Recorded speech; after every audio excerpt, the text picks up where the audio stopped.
Halo guys, Assalamualaikum warahmatullahi wabarakatuh. Kembali lagi bersama saya Bobby Herin dan kita kembali akan memateri video dari Luis Pasito yang berjudul Muhammadim dalam Kitab Porno. Kita langsung tonton videonya, habis itu akan kita komentari. Masa Muhammad dinubuatkan dalam kitab porno? Coba, terima nggak kalau dinubuatkan Muhammad ini dalam kitab porno?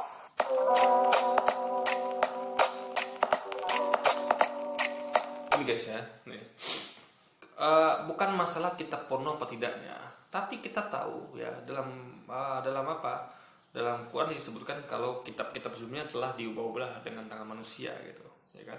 Telah diubah-ubah dengan tangan manusia. Jadi kitab itu kan kita yakini itu sebagai kitab porno. Kenapa? Karena memang isinya tuh nggak layak gitu. Masa ada di jamah-jamah susu kerisannya itu ini buah dadamu seperti anggur. Ini kan ini kan bahkan gini guys ya, beberapa pendapat dari orang Kristen sendiri pun ya itu mengatakan ada yang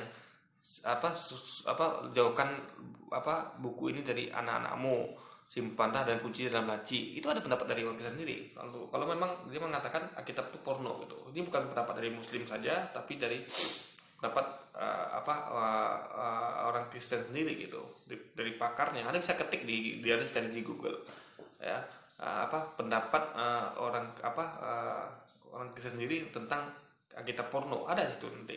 Ada mengatakan ya, orang-orang barat semua mereka mengatakan ya macam-macam pendapat mereka. Ada yang mengatakan ini seperti kata tadi, ini kitab ini sebaiknya dijauhkan dari anak-anak, lalu sebaiknya disimpan di lemari dan dikunci gitu guys. Nah, ini bukan hanya pendapat daripada pihak muslim, nah, memang isinya memang vulgar guys ya, vulgar kalau nggak mau dibilang porno. Nah, masalahnya adalah gini, kita meyakini kalau kitab itu telah diubah oleh tangan manusia gitu, dan itu banyak bukti. Karena gini, ada banyak konsistenan dan pertentangan antara atau dengan lainnya, ada kontradiksi, dan itu bisa dibuktikan. Salah satu contoh yang bisa gini, Yesus katakan misalnya demikianlah mereka mengenal engkau sesuai yang benar gitu kan, dan mengenal Yesus yang telah kau utus. Kan sesuai yang benar itu adalah Allah, Tuhan. Kemudian dikatakan dalam nama Bapa, Putra, Roh Kudus. Ini kan menjadi suatu kontradiksi.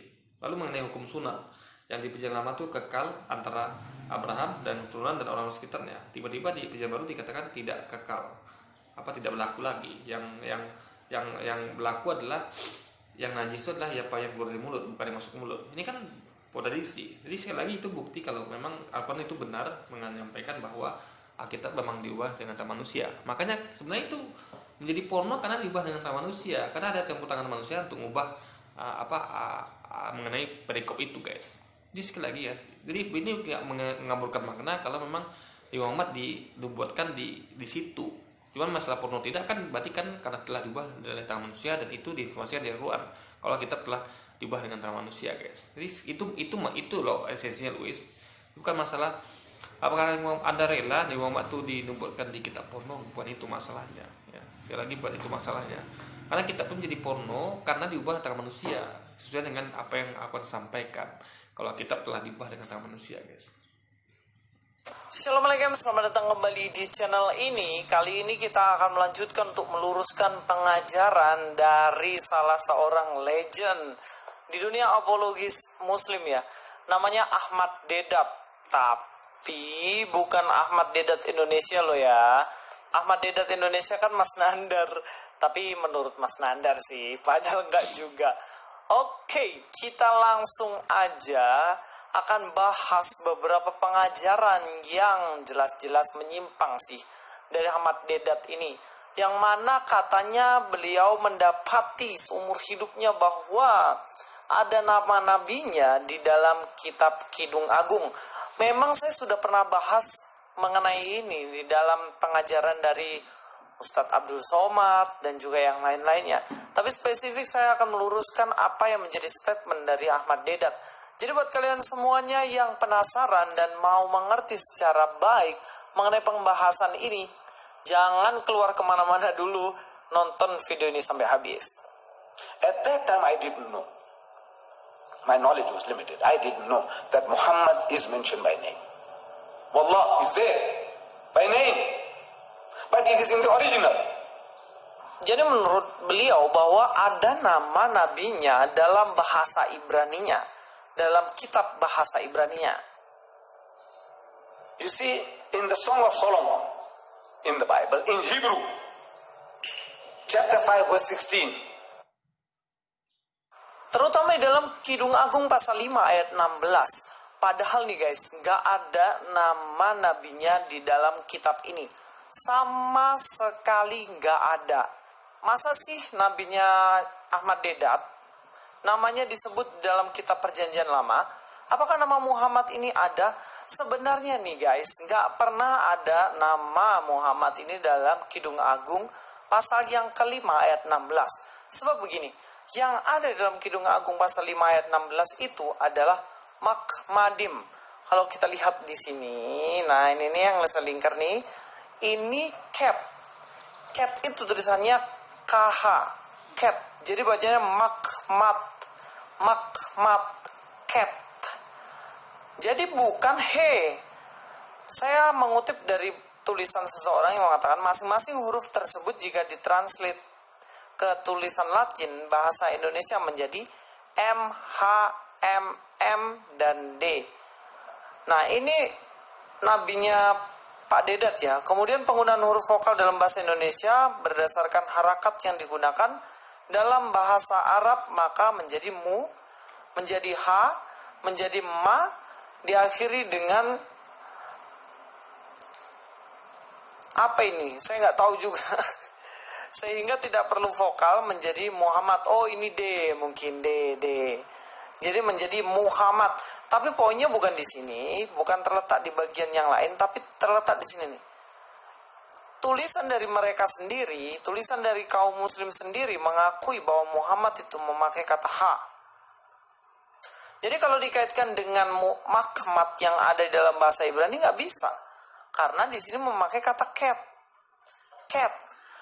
Kita akan belajar sedikit dulu ke dalam abjad bahasa Ibrani. Oke. Buat kalian semua yang mengerti bahasa Ibrani ya tentunya kalau anak-anak STT pasti tahulah karena belajar ini. Dan saya harap juga banyak dari orang Kristen juga memahami ayat ini. Di sini ada alef sampai syade. Tapi ini akhiran ya, sorry. Nah di sini ada dari alef sampai dengan tau.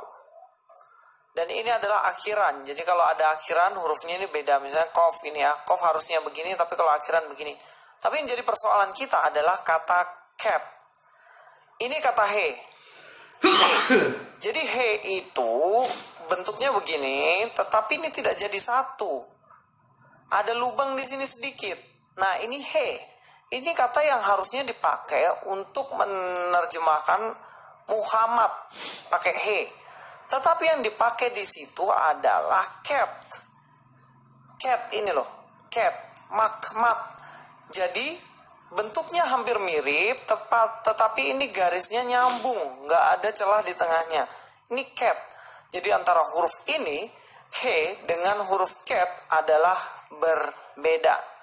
Jadi kalau dibandingkan antara makmat dengan Muhammad, jelas tidak nyambung dan berbeda guys.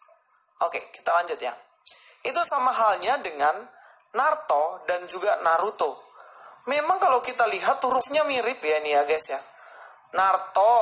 Naruto, bedanya hanya di huruf U.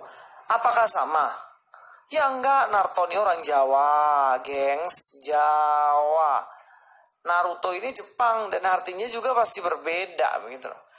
Kenapa kok saya tahu ya? Iya, di dalam bahasa Ibraninya memang memakai makmat ini. Kalau kalian lihat makmadim, ini pakai cat. Ini cat, bukan he. Oke, paham ya? Kita lanjutkan di bagian. Saya mau sampaikan ya. Ini kan arti dalam apa? Ini kan kata ini diartikan oleh ke bahasa Latin. Pak ini kan nama gitu kan. Ini yang mau saya sampaikan. Ini adalah nama dan ingat, lafal Ibrani dengan Arab itu beda. Ya. Muhammad gitu, Muhammadim, Makmadim gitu kan. Ini sama kayak misalnya orang bilang lafal guys, logat gitu. Misal orang bilang apa ya contohnya, nama misalnya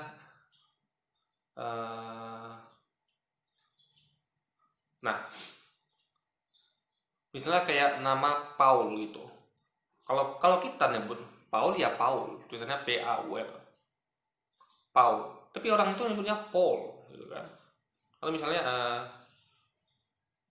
siapa misalnya ya, ya ada bisa dia lah nama orang yang eh, ini kayak aduh siapa ya kayak nama bule misalnya. Eh,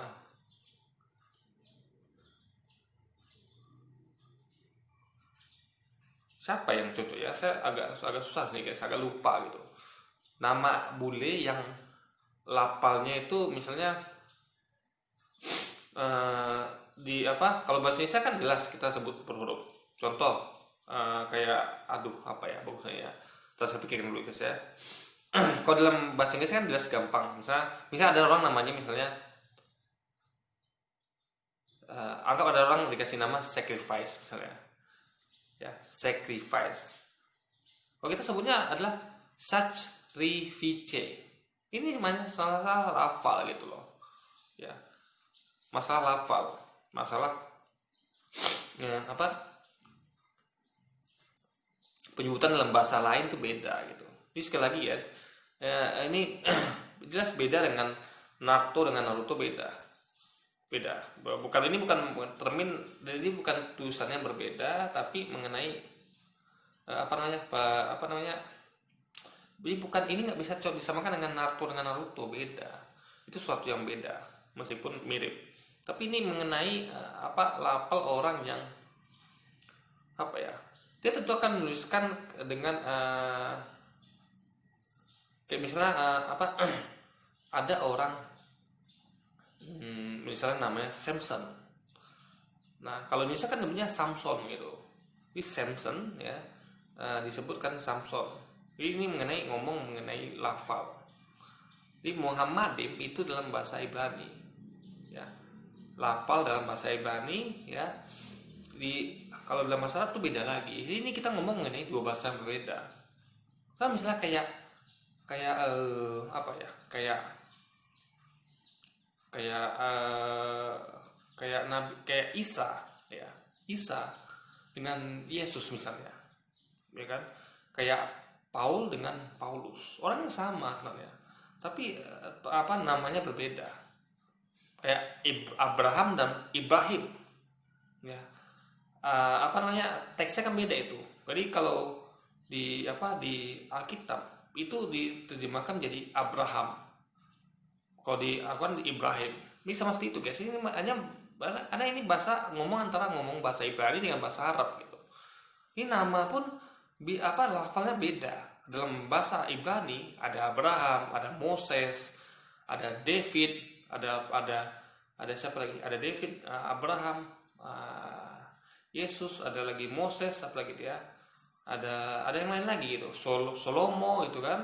Kalau dalam kan bahasa Arab tentu Sulaiman, Daud, Ibrahim gitu. Ini masalahnya seperti itu. Ini nggak sama dengan Naruto gitu loh. Gitu. Jadi Muhammadim ya Makmadim dengan Muhammad itu Muhammadim dalam bahasa Ibrani. Dalam bahasa Arabnya itu Muhammadim, Muhammad gitu. Ini sekali lagi tulis ini perbedaan bahasa antara Ibrani dengan Arab ya. Sama seperti tadi Abraham jadi Ibrahim, Salomo jadi Sulaiman, David jadi Daud gitu. Jadi sekali lagi ini nggak bisa samakan dengan Naruto ya. Ya, satu orang Jawa, satu orang orang Jepang. Dan sekali lagi ingat ya, Naruto juga bisa jadi orang Indonesia loh. Misalnya anak saya lahir, saya kasih nama Naruto. Jadi dia apakah dia orang Jepang? Tidak, dia orang Indonesia. Namanya Naruto. Biasanya orang Jepang, misalnya ada orang Jepang nih lahir anak dikasih nama Naruto. Jadi sekali lagi nama itu bukan menentukan dia orang mana, ya kan? Tergantung orang tuanya kasih dia nama itu gitu. Jadi sekali lagi ini logika ini kacau guys. Dia memfikskan kalau Naruto adalah nama orang Jawa, Naruto orang Jepang. Kan bisa jadi anak saya nama Naruto dikasih nama Naruto, atau orang Jepang dikasih nama Naruto gitu. Jadi sekali lagi ini Luis memang ya ada kekacauan berpikir gitu kan. Tadi juga saya sampaikan mengenai logikanya mau nggak Nabi Muhammad itu dinubuatkan dan kita porno. Udah saya sampaikan dari logikanya gitu. Jadi nulisnya harus berpikiran luas, jangan berpikiran sempit, guys. Dan video yang kedua. Chapter 5, verse 16. In Hebrew, that is supposed to be the original language of the Old Testament. This is what it reads. Sehikko mamittakim vi kullu Muhammadim zahdudi vi zahri'i baina Jerusalem. Muhammadim, im is a plural of respect in Hebrew. You take that out is Muhammad. Muhammadim is there in Hebrew. Oke, di sini ada satu saran yang agak konyol dan nyeleneh ya. Sarannya adalah kata im itu dihilangin aja, jadinya nanti Muhammad. Kata im itu adalah sebuah kata penghormatan. Oke, gini guys. Sebenarnya kalau kita tahu semuanya, kata im itu menuju kepada sesuatu yang plural atau jamak. Sebagai contoh di sini, dalam Kidung Agung pasal 5 ayat 16 di sini memakai kata makmat. Makmat ini kalau pakai kata dim di belakangnya ini, makmadim artinya itu plural atau jamak. Jadi dikaitkan dengan banyak. Sehingga kalau kita melihat di sini kata-katanya manis mata, segala sesuatu padanya menarik. Segala sesuatu padanya menarik. Jadi semua banyak hal dalam dirinya itu menjadi menarik. Dan ini banyak, plural. Jadi kalau im di belakangnya itu diambil, jadi tidak segala sesuatu padanya menarik. Jadi hanya satu bagian aja daripadanya menarik. Dan itu jelas merubah makna dalam bagian ini. Dan statement dari Ahmad Deedat ini terangkum dalam satu ilmu yang namanya cocokmologi dan maksamologi. Dipaksain aja imnya dihilangin, dipaksain aja cat itu dirubah menjadi he. Dan ini jelas keliru, paham ya? Jadi nggak, ini kesannya adalah ketika itu kan nama diterjemahkan, itu masalahnya. Nama itu diterjemahkan, sama misalnya kayak nama, ada orang misalnya bernama siapa ya, misalnya orang namanya Peace misalnya, ya. Lalu atau misalnya nama orang Christian Prince gitu, ya, Christian Prince. Nama kamu siapa? Nama saya Christian Prince. Tiba-tiba ada orang mengartikan, menerjemahkan, oh dia adalah pengikut Kristus Pangeran gitu. Namanya siapa? Pengikut Kristus Pangeran. Bukan, nama saya adalah Christian Prince, bro. Terus diterjemahkan, namanya adalah pengikut Yesus Pangeran. Ini kan nyambung. Jadi sekali lagi guys ya, menjadi kacau ketika nama diterjemahkan gitu. Bukan, jadi masalah di situ gitu. Bukan masalah dia tuh jamak atau plural, itu bukan begitu masalahnya. Tapi nama itu ya, kenapa diterjemahkan gitu loh. Nama orang yang sudah begitu Muhammadim atau Muhammadim diterjemahkan menjadi kata-katanya segala ada padanya manis gitu. Itu masalahnya. Mentranslatekan nama orang gitu guys. Gengs ya. Oke, sebagai contoh saya akan mengambil di sini bagaimana saran konyol kalau sampai mengeluarkan kata im di dalamnya. Di dalam Kejadian pasal 47 ayat 11 ini, di sini sebenarnya menunjuk kepada kata kuda. Kuda di sini sebenarnya jamak ya guys. Kalau kita lihat di dalam bahasa Ibraninya itu memakai kata besusim atau basusim. Karena nyambung. Muhammadim lagi besusim gitu. Nggak nyambung guys. Ya. Nama orang Muhammadim nama orang, besusim bukan nama orang gitu. Jadi sekali lagi ini suatu hal yang nyambung. Christian Prince disamakan dengan yang lain gitu kan. Jadi sekali lagi ini nggak nyambung guys. Nah, ada kata im di belakang. Ini menunjuk kepada apa? Apa penghormatan terhadap kuda? Enggak, ini menunjukkan kudanya jamak. Sus itu kuda. Jadi kalau saya bisa menuliskan di sini adalah basusim, yang artinya kuda-kuda itu menjadi basusi. Ini berbeda. Basusi artinya kuda saja satu doang, kudaku. Tetapi kalau susim berarti kudanya banyak banget. Sama kayak yang tadi, makmadim itu adalah segala sesuatu menarik. Tetapi kalau makmat berarti itu yang menarik cuma satu doang.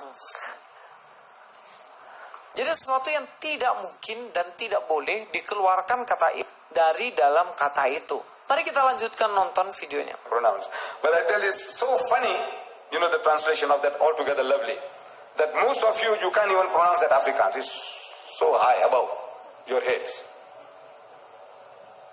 You can never guess, in 1,000 years you keep on reading, uttering that phrase, you'll never know it's talking about Muhammad. But in the original, the word is Muhammadim, but I didn't know it then. So I said, you see, if we are reasoning about Christ, why shouldn't we reason about Muhammad? So I said, no, that is quite fair. So I said, please open Deuteronomy chapter 18, verse 18. Now in the booklet that is given to you, when you go home, look at this verse and master this verse. Because look, the days of the professionals are over. I'm telling you, it's not the professional job. You say, why don't the sheikh propagate Islam? Why don't the imams propagate Islam? Why doesn't Ahmadiyya do this? No. Each and every Muslim must get involved according to your capacity. Jadi menurut Ahmad Deedat ini, kata yang sebenarnya adalah Muhammadim, dan itu tidak boleh diartikan sebagai altogether lovely. Tidak boleh diartikan sebagai yang menarik, tapi memang harus diterjemahkan menjadi Muhammadim. Dan ini benar-benar argumentasi yang ngaco dan ngawur, guys. Kenapa? Saya akan membahasnya. Makna dari Muhammadin memang yang diinginkan. Kalau kalian lihat di sini Muhammadim, itu yang berarti desire, delight in, yang dari kata dasar kamat. Dan hal ini benar-benar berbeda dengan arti Muhammad, Hamada, yang artinya yang terpuji, praise. Ini berbeda banget loh antara Muhammad dengan Muhammadim. Karena arti dari kamat sendiri, Muhammadim adalah yang diinginkan, sesuatu yang indah, sesuatu yang berharga. Oke, saya akan ambil di dalam kitab lain ya.